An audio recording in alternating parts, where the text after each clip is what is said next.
Welcome to the Den of Nalorakk.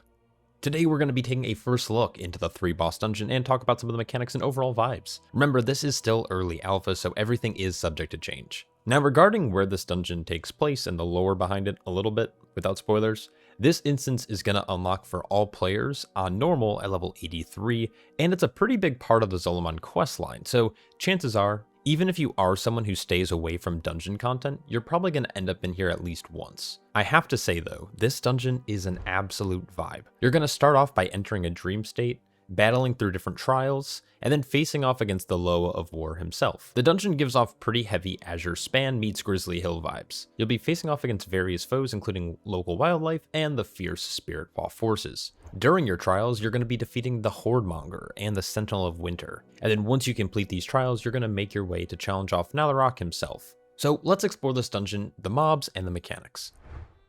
Starting off the dungeon, you and your party will perform a ritual allowing you to partake in Nalorakk's trial. Interacting with the ethereal pyre will teleport you and your party to the first part of the dungeon. Here in the Foraging Grounds, you're going to find various mobs battling over resources. First, there are two different types of Spirit Paw warriors. The Gatherers will mostly be a tank's concern, where they're going to occasionally reduce their target's armor by 5% stacking. The Tenders, on the other hand, will cast some bolts on random party members and attempt to heal their allies. There are some wildlife forces here as well, including keen-eyed Screechers, who will prey upon random party members, applying a bleed which does damage over time. They're also going to cast Piercing Screech, which will deal damage and lock out casts.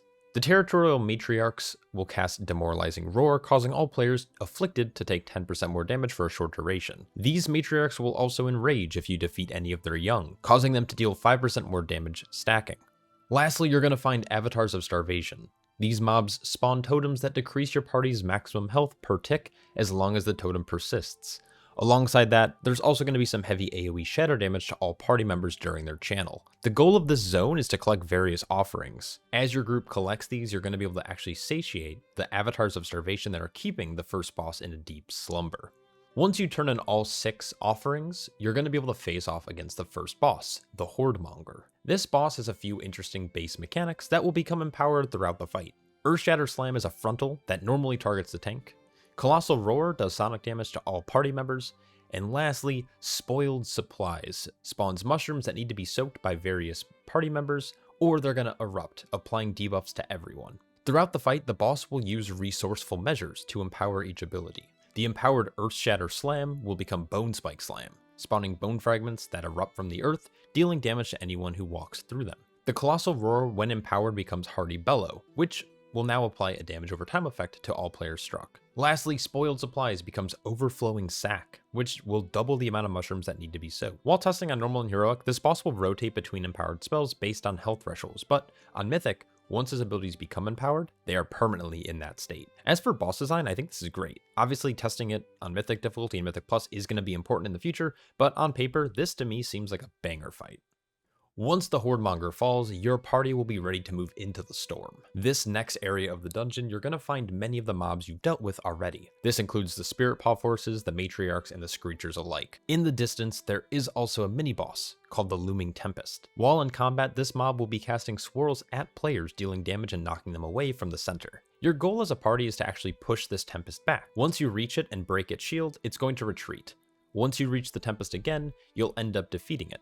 Once the Looming Tempest falls, you'll then take on the Enduring Winter. Throughout this entire area, you'll occasionally be pushed away by the harsh winds that deal periodic damage over time. But while it's also doing this, it's going to push players away from the next boss arena. There are plenty of new mobs in this area as well.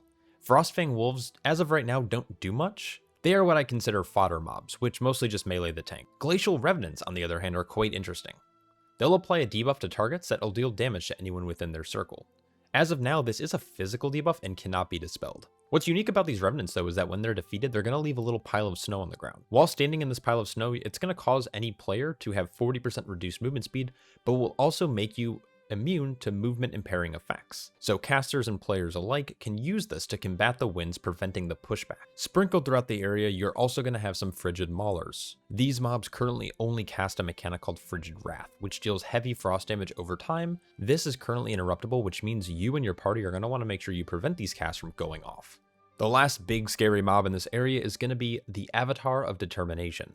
These mobs can be quite difficult for your tank and your party. Pulverize will stun the tank and deal some pretty hefty damage. Glacial Tomb will root players, and then Glacial Barrage will spawn 4 consecutive swirls under each player.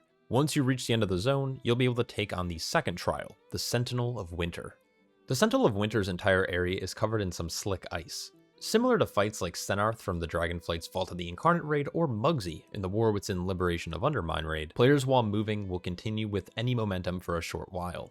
This won't matter much, but while testing, certain movements would cause me to disconnect from the game and prevent me from logging back in until my group defeated the boss or I died. Because of how often the DCs were happening, I could only imagine it's an issue with the ice mechanic. Hopefully Blizzard fixes this problem in future builds. Beyond the ice floor, the boss will spawn Shiver Core adds that need to be interrupted and defeated. With each cast that's completed, players will take increased frost damage.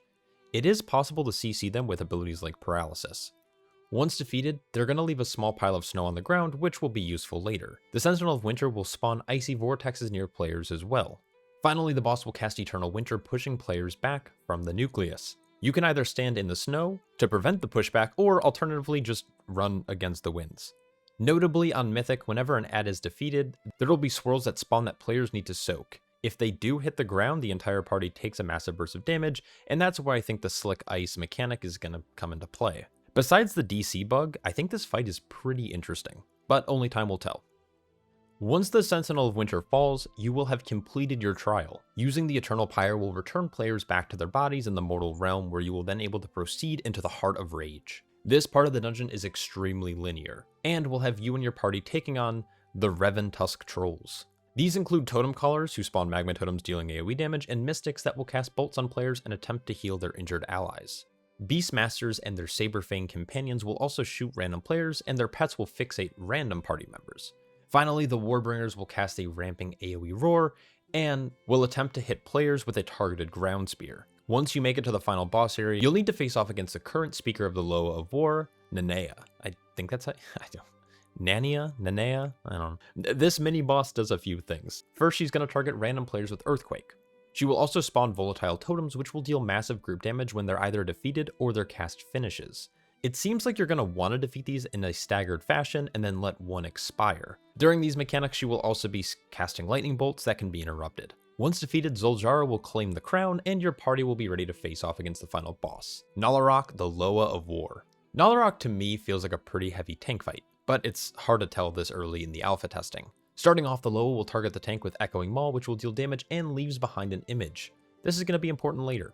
Next, Overwhelming Onslaught will deal heavy damage to the tank. You're going to want to stand behind Zul'jara, as she does provide the tank and anyone else with a 50% damage reduction during the event. Next, Forceful Roar will deal group damage and push everyone away from the boss. After your party goes through 2 full cycles of this, the boss will cast Fury of the War God. This will stun Zul'jara, and she will call for aid. This mechanic will have all the echoes charging her. Players will need to soak these echoes to prevent them from connecting with Zul'jara. Once you do that, the fight will rinse and repeat, but this time with more echoes to soak. This can mostly be done by the tank, but it's worth mentioning that on Mythic difficulty, when you push back an echo, you're left with a 20-second bleed for each echo that you soak. This means that you're either going to have one player with an immunity soak all of them, or a tank player may soak 2 or more with a sizable chain of defensives. Eventually, the Loa of War will retreat, finishing the dungeon. So this dungeon, from first impressions, is an absolute treat. I believe it's super important to get trash correct when starting a dungeon. The mobs that Blizzard have designed here, I think, are just great. Simple mechanics that create interesting combat when you pair them together. There aren't a ton of casters, which is already a great sign. You also have mobs that deal a fair bit of AoE, which is going to keep healers busy, alongside some of the spot healing from bleeds and bolts.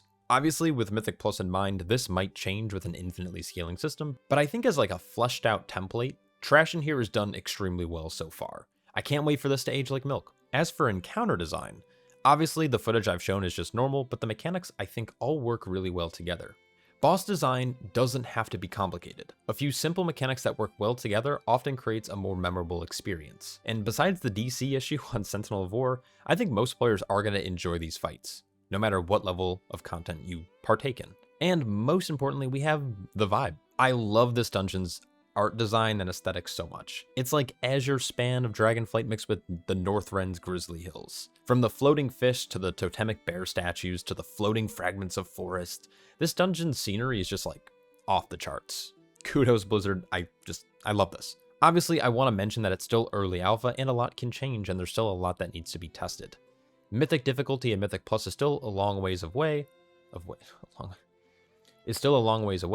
but we're gonna get there. When we get there, I will be revisiting this dungeon and this video. Until then, I hope you all enjoyed the breakdown. A huge shout out to all my Patreon supporters and YouTube channel members. You guys make videos like this possible. Anyways, I'll catch you all in the next one. Peace.